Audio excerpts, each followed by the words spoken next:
অন্তত ৩ মাসের ডিজেল মজুত সক্ষমতা থাকলেও সংকটকালীন আগাম প্রস্তুতি নেই বাংলাদেশের। বরং লক্ষ্যমাত্রার তুলনায় চলতি অর্থবছরে আমদানি হয়েছে কম। এ অবস্থায় হুমকির মুখে দেশের অর্থনীতির চালিকা শক্তি ডিজেল সরবরাহ। বিস্তারিত জানাচ্ছেন মাজহার মাহবুব। দেশের অর্থনীতি সচল রাখতে সবচেয়ে বেশি প্রয়োজন ডিজেল।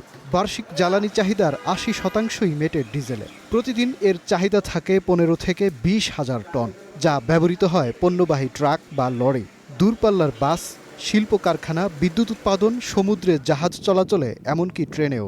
কৃষকের সেচ প্রকল্পেও নির্ভরশীল এই ডিজেলের উপর। শুধুমাত্র ডিজেলের মজুত শেষ হলেই থমকে যাবে শিল্প কারখানা, আমদানি রপ্তানি, কৃষি উৎপাদন তথা অর্থনীতির চাকা। বিদ্যুৎ উৎপাদন বন্ধ হলে চলবে লোডশেডিং। এ অবস্থায় প্রশ্ন উঠেছে মজুত নিয়ে। মজুদাগার বাড়ানো, ডিজেলের মজুদের সক্ষমতা বাড়ানো এবং সামগ্রিকভাবে আমাদের যে জ্বালানি মজুদ, সেই মজুদটা পর্যাপ্ত পরিমাণ ৩ থেকে ৬ মাসের মজুদ করা যায় কিনা সে বিষয়টা সরকারকে ভাবতে হবে।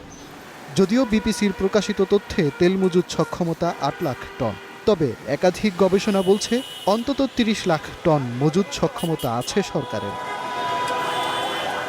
বিপিসি জ্বালানি তেল আমদানি করে বছরে ২ বার, আর ৩ কোম্পানি পদ্মা, মেঘনা, যমুনার নিজস্ব ডিপো আর ইস্টার্ন রিফাইনারির সক্ষমতা অনুযায়ী সঠিক উপায়ে মজুত রাখলে আমদানি বন্ধ হওয়ার পরও অন্তত ৩ মাস চলা সম্ভব বলে মনে করছেন বিশেষজ্ঞরা। যে ২০২৩ সালে আপনি দেখেন ৫০,৭০,০০০ টন আপনার এই finished diesel, octane, petrol, kerosene, জেটে 1 আপনার আমদানি করেছে। মানে আমরা ৩ মাস বাফার রাখি, ৩ মাস। কিন্তু সক্ষমতা থাকার পরেও চলতি অর্থ বছরের শুরুতে জ্বালানি তেল কম আমদানি করেছে সরকার। প্রথম ৬ মাসে ২৬ লাখ টন আমদানির লক্ষ্যমাত্রা থাকলেও হয়েছে মাত্র ১৪ লাখ টন।